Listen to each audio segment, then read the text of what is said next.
जो एक पेशेंट थे जो कश्मीर से बिलोंग करते थे, उनका जो स्पर्म काउंट था वो 5 मिलियन स्पर्म काउंट था और उन्होंने तकरीबन एक महीने की मेडिसिन से 90 मिलियन पर ml का स्पर्म काउंट तक जा चुके हैं। कॉज ऑफ उनके पीछे का जो रूट कॉज था, जो हमें जड़ थी, वो हमें पता चल गई। तो हर एक ओलिगोस्पर्मिया के पेशेंट कुछ ना कुछ एक ऐसी हिस्ट्री जरूर रहती है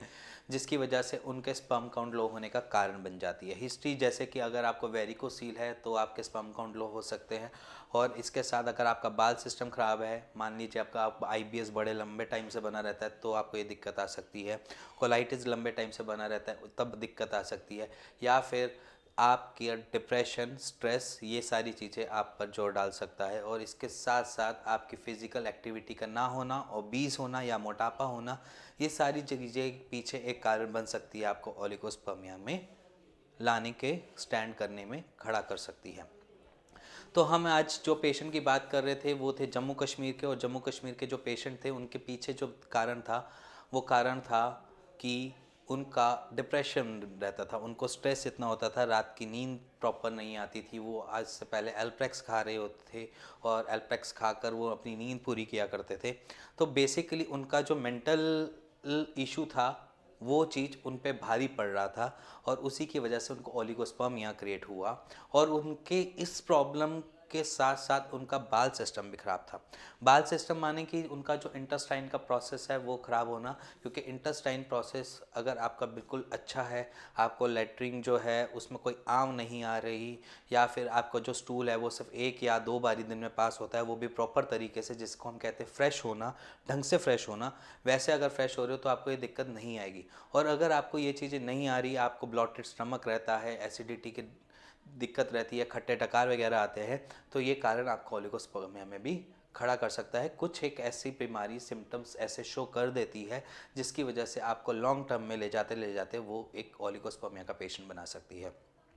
तो ये कारण उस पेशेंट के पीछे थे जो कश्मीर से बिलोंग करते थे। उनका बाल सिस्टम हमने ठीक किया, बाल सिस्टम ठीक करने से उनको जो मेंटल सेटिस्फेक्शन थी वो प्रॉपर मिल गई, और मेंटल सेटिस्फेक्शन जिनका, उनका स्ट्रेस बहुत ज़्यादा था, वो स्ट्रेस काउंट डाउन हुआ, और स्ट्रेस की वजह से, काउंट डाउन होने की वजह से उनका स्पर्म काउंट सीधा 90 मिलियन पे स्टैंड करता है।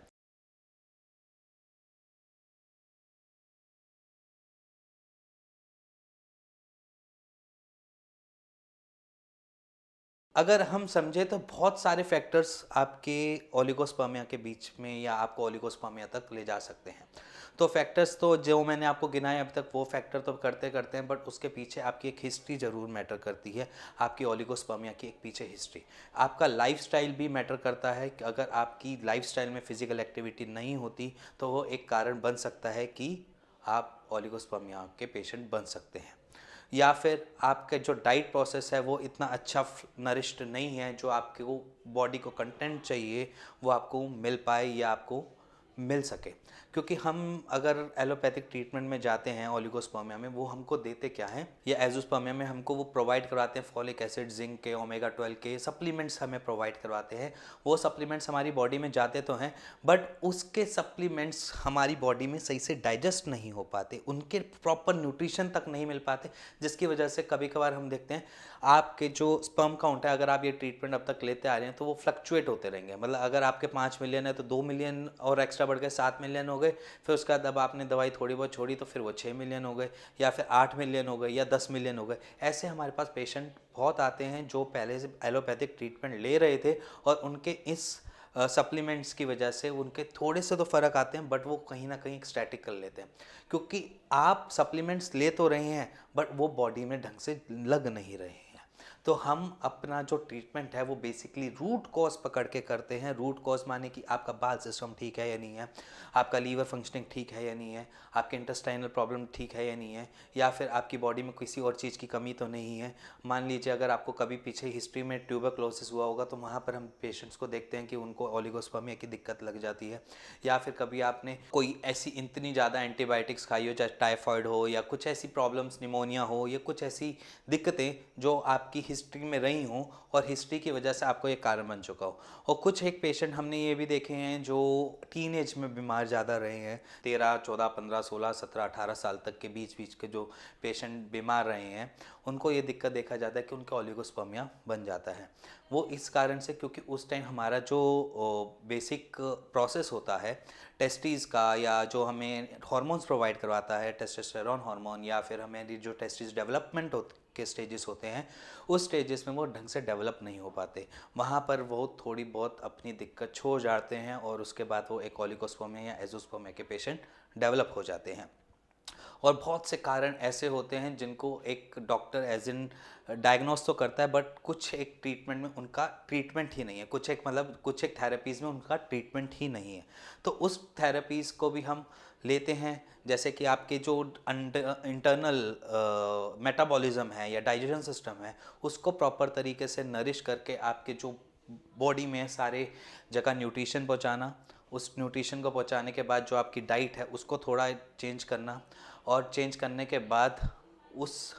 डाइट से आपके प्रॉपर तरीके से स्पर्म काउंट को बनाना, अच्छी क्वांटिटी में और अच्छी क्वालिटी में भी। और इसके साथ साथ जाते जाते मैं आपको आज एक और टिप देना चाहूँगा। वो टिप है, अगर आपकी मोटिलिटी कम आ रही है और आप नॉन वेजिटेरियन हैं, तो आप वेजिटेरियन डाइट की तरफ जाएं, और वेजिटेरियन डाइट पे जाने से आपकी मोटिलिटी सुधर जाएगी। ये फैक्ट भी है और ये फुल प्रूफ हमारे क्लिनिकल प्रूवन भी है कि अगर आप नॉनवेज डाइट अभी तक लेते आ रहे हैं, मोटिलिटी आपको बढ़ानी है, तो आप उसको वेज डाइट पे ले आए। जहाँ पर आप वेज डाइट पे ले आओगे वहाँ पर आपकी मोटिलिटी सुधर जाएगी। और इसके रिगार्डिंग आपको कैसी भी क्वेरी है आप हमें कॉल कर सकते हैं। और अगर आपको ये वीडियो पसंद आई और टिप पसंद आई तो please like, share, bell icon दबा दीजिएगा, और कमेंट सेक्शन में भी कमेंट कीजिएगा आपको एक कैसे आपको ये रिलीफ मिला, कैसे आपने वेज डाइट लेकर, अगर आप वेज डाइट आ चुके हो या वेज डाइट ले रहे हो तो मोटिलिटी में फ़र्क दिखा या नहीं दिखा। ये सारी चीज़ें आप नीचे शेयर कर सकते हैं और कमेंट के थ्रू हमें बता सकते हैं। और अगर आपको के पास ओलिगोस्पर्मिया की रिपोर्ट्स है, कैसी भी क्वेरी है, आप नीचे दिए हुए नंबर पर वो रिपोर्ट्स शेयर भी कर सकते हैं, एज इन फ़ोटो खींचनी और उस नंबर पे आपने भेज देनी, और अपना पर्सनल नंबर भी साथ सेंड कर दीजिएगा, क्योंकि किन्हीं किन्हीं लोगों के व्हाट्सएप नंबर अलग होते हैं और जो नॉर्मल नंबर है जो वो जिससे कॉल करते हैं, कॉलिंग नंबर, वो अलग होते हैं। तो प्लीज़ अगर आप इमेज भेजते हैं तो साथ में अपना कॉलिंग नंबर साथ भेजिएगा, जिस वजह से हमारे डॉक्टर्स, हमारी टीम्स आपसे बात कर पाए। Thank you and thank you very much.